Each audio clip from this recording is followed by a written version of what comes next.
What's going on, guys? So it's a beautiful spring morning, a little brisk, but it's supposed to be around 70 today, which means I can actually get outside a bit. The winds are a little bit strong, I guess, 20 miles an hour. It seems like it's like 11 mile an hour winds to 20 plus mile an hour gusts, so maybe not the best conditions to fly, but I figured I'd go and talk story with you guys a little bit about filters and when to use filters and why to use filters. I have some Tiffen filters in this bag, and this is this Cynova bag for the Mavic 3, and this bag really is pretty kick-ass, so I'm not saying that for any other reason than it's the truth. So if I didn't like it, I wouldn't even bring it out, honestly, but I do like it, and it's light, and it really carries everything perfectly well for the Mavic 3, so highly suggest this bag.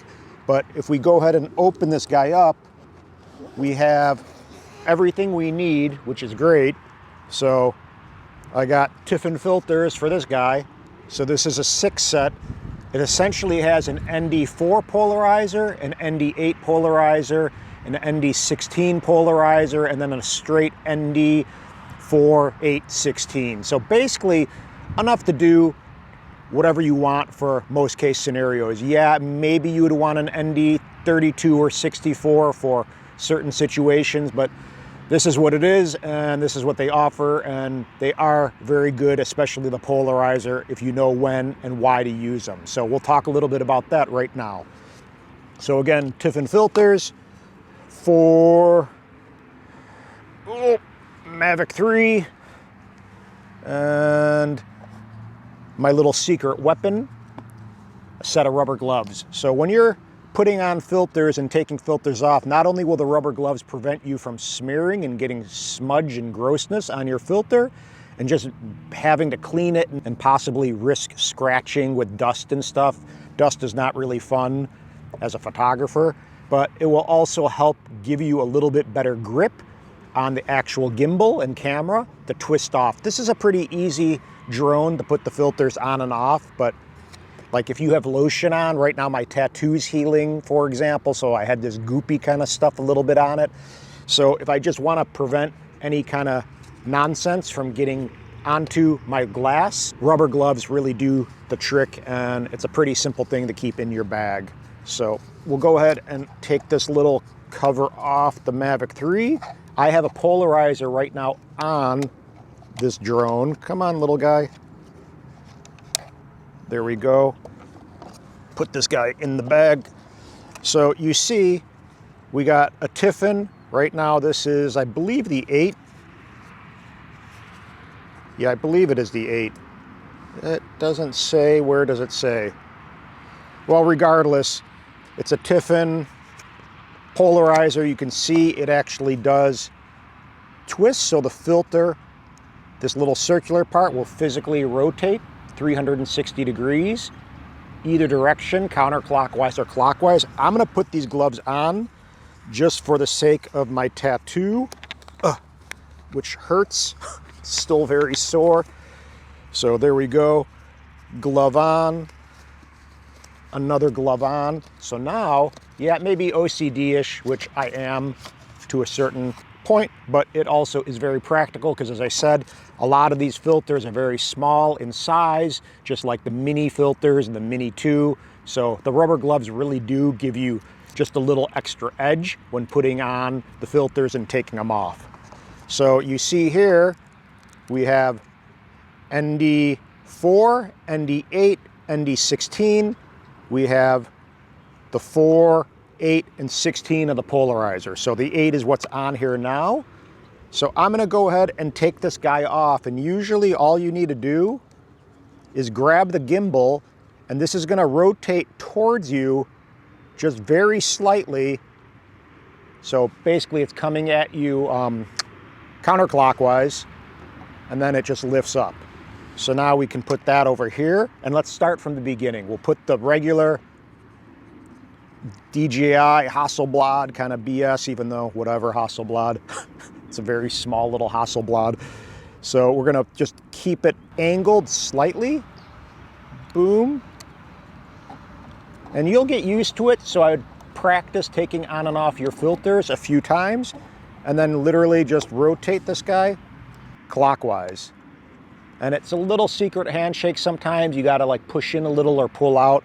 But at the same time, this is how the drone is gonna start out. And right now, this is gonna give you no polarization. So right, I have sunglasses on. If I'm looking at the bright sun, my eyes are having a hard time. The sky looks kind of flat. But if I put on these polarized glasses, guess what? Everything is a little bit more contrasty. Everything's a little bit more vibrant. Everything pops a bit more. And the same principle is going to be with your drone or a camera. So say, for example, a polarizer. When I'm in Hawaii and shooting rainbows, a circular polarizer is mandatory to pull out the rainbow colors. So if you see a rainbow and it just looks very slight, you put on a circular polarizer and start rotating it, and you're going to see the vibrancy of the rainbow really come to life. So that's kind of a little rainbow secret.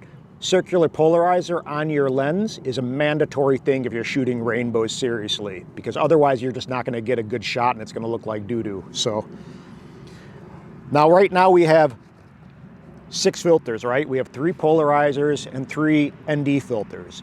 Now, when are we going to use each and why?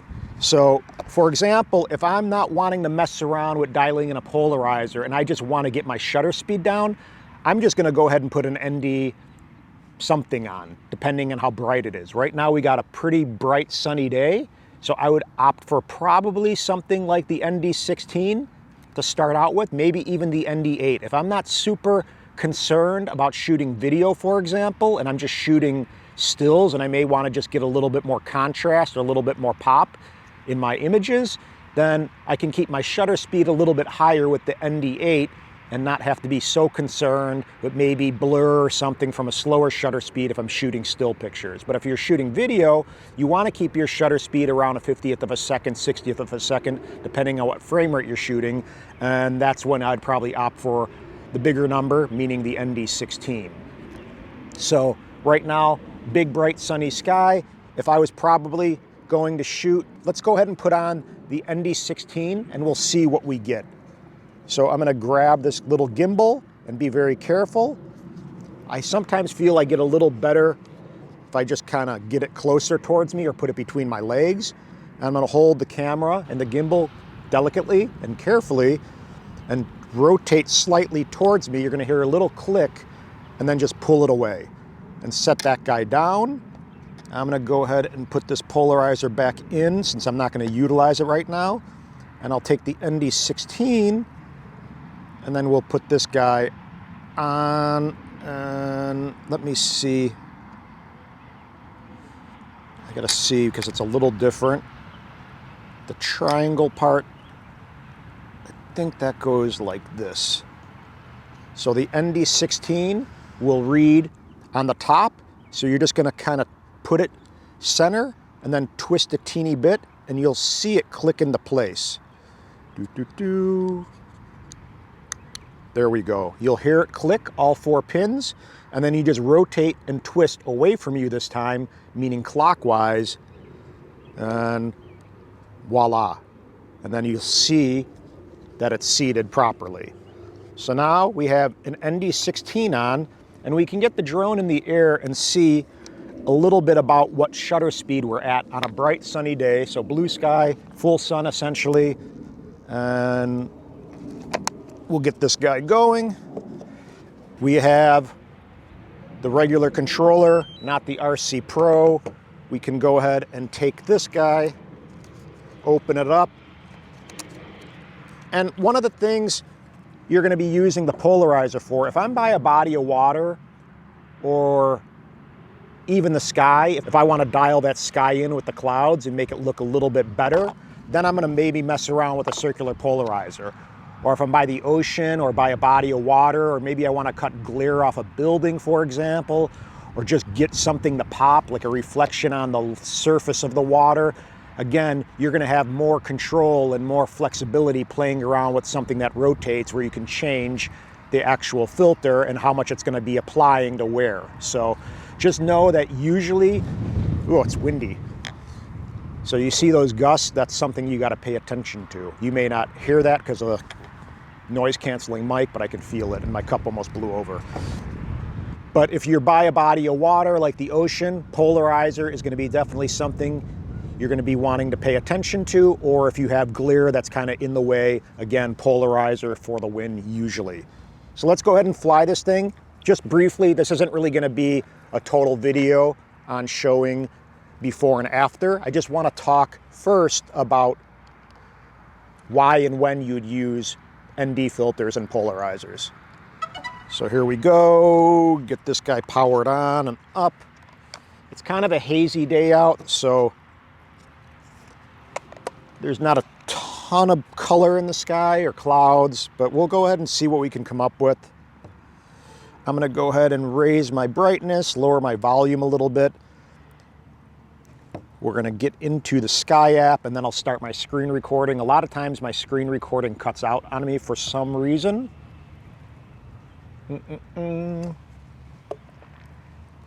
Coffee is getting cold, but it's all good.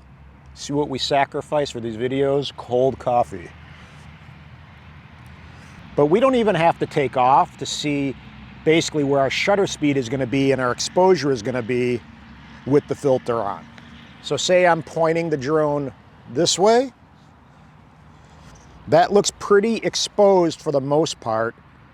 So mind you, the Mavic 3 has a variable aperture, which is good, so we can stop down, meaning make the number bigger, meaning the camera diaphragm smaller, letting in less light, and that will allow us that much more control over, say, a fixed aperture f1.9 like the Nano Plus or something like that, which kind of stinks because you're always letting in a ton of light in the little camera diaphragm, which is very challenging, meaning you always need some really strong filter to get your shutter speed low. So that was a lot, but that's essentially what happens. I'm not sure, I know a lot of people have been experiencing this with the Mavic 3. It takes a long time to acquire satellites. So that's kind of a weird thing. But we're gonna see, yes, I know I'm by an enhanced area to fly.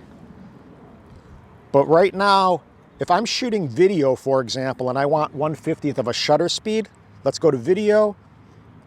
And you could see I'm at 1/50th of a second. Please check it on the map. And I'm at f5.6. So let's go ahead and get this guy in the air.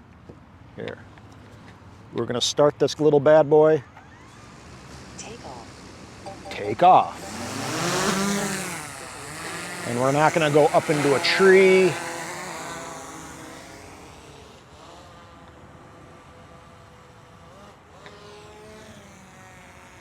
Okay, so let's get up to a point where we can see. Look how I have like 12 satellites, which is bizarre.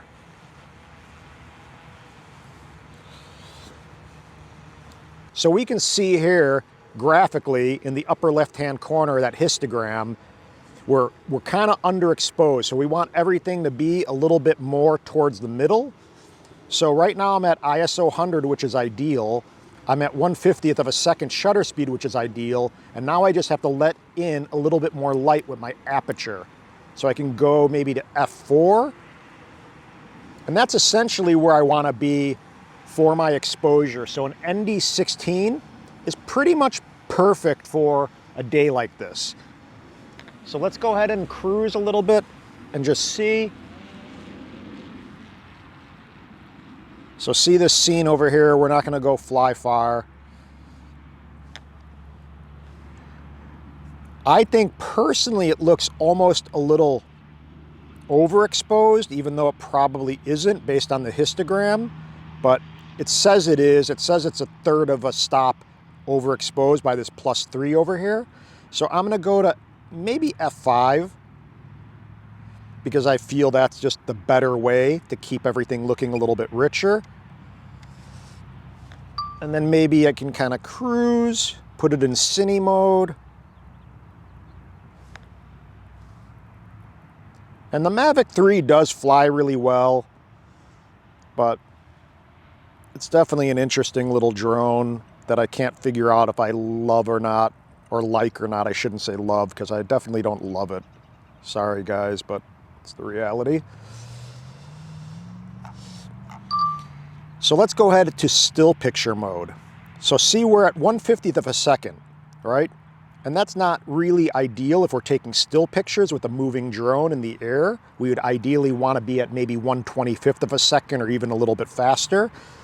So maybe I can go ahead and open up the aperture that much more to 2.8, meaning wide open, and then go ahead and get a shutter speed a little bit quicker.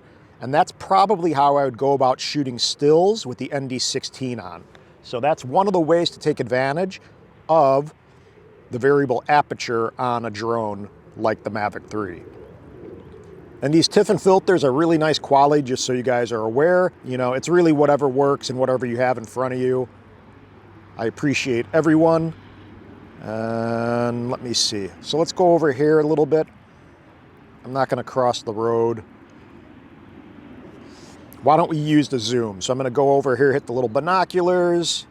It's gonna go to the second camera, which I don't really love, and we'll go to the native, which is 7 times.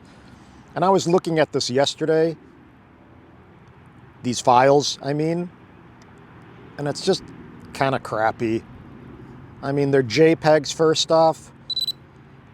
We only have exposure compensation, and we only have auto mode. So it says explore mode only supports auto mode. So it's very limiting. So that's really a pretty lame thing. I'll take a couple pictures with this because I can, and get back home. The Mavic 3 is definitely solid in the winds, which is a great thing. So, yay for that. I'm gonna go ahead and turn off obstacle avoidance really quickly. Actually, I'll just throw it in the sport mode.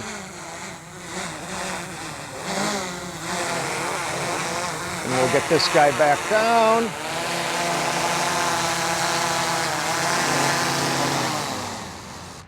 Okay, so Mavic 3 back down. We're gonna stop the screen recording. But you guys were able to see at least where we're gonna be at shutter speed wise for an ND16. Let me turn this guy down, power it off, conserve battery. And you do wanna take the filters on and off when the drone is powered down. You don't want to be tweaking the gimbal and the camera while it's powered on, fighting you. It's just not safe. But when you're going ahead and dialing in the polarizer, you can keep the drone on. Just be very careful not to tweak it. Just gently, you gotta really gently give it some love and just kind of be finessing that dial so it doesn't twist the gimbal too much. So I would probably hold on to it a little bit and just do a little kind of whatever. So anyway, so we'll go ahead and do that really quickly. So here, let me take this guy off. We're gonna twist, boom, pops off easily. So these filters really are a breeze to take on and off, which is nice. Some, like the Mini, are very difficult. But we'll go ahead and stick with the 16. So we know that's kind of the number we want, and it works really well for both still and video footage, especially with the variable aperture. So we'll go ahead and get the 16 polarizer. We'll put these guys safely back in. Make sure you always shut it in case it falls or wind blows it over or something. And then we're gonna go ahead, and the writing right here is gonna be in the top left of the filter, so you guys, I mean the top left of the camera, so you guys know. So boom. Now that guy's on. Now you see this will rotate, and there's a little line on it so you kind of know where you're starting out. So there's a little white line here with a white line here. Everywhere, there's a white line. So we can go ahead and rotate it either direction. So we'll go ahead and power this on, and I'll show you how to fine tune this a little bit.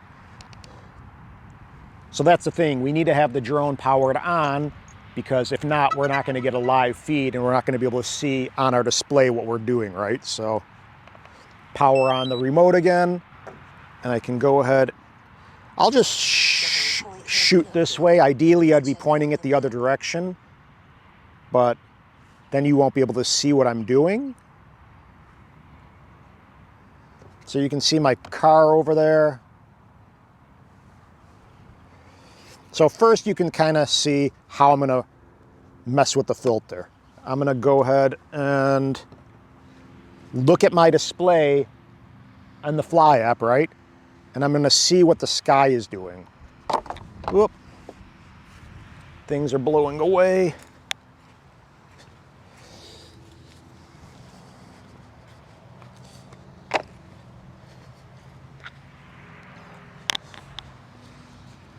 So I'm gonna kind of hold the top a little bit, or the sides. And it's one of those things where you just kind of see where you're applying a little pressure, try to balance it out. So I'm gonna rotate and I'm gonna see what the sky's doing.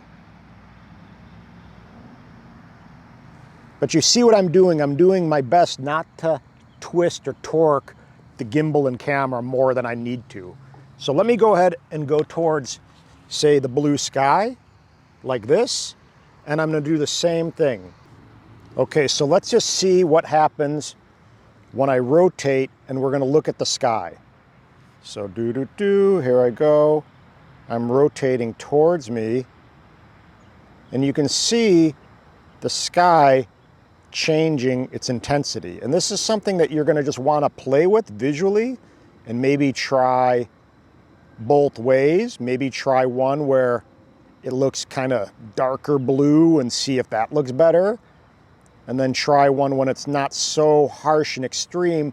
I would try to go somewhere in the middle. Don't go where it doesn't look like anything's being applied, of course, but maybe just dial it in and pay attention to where that white line is on the actual filter.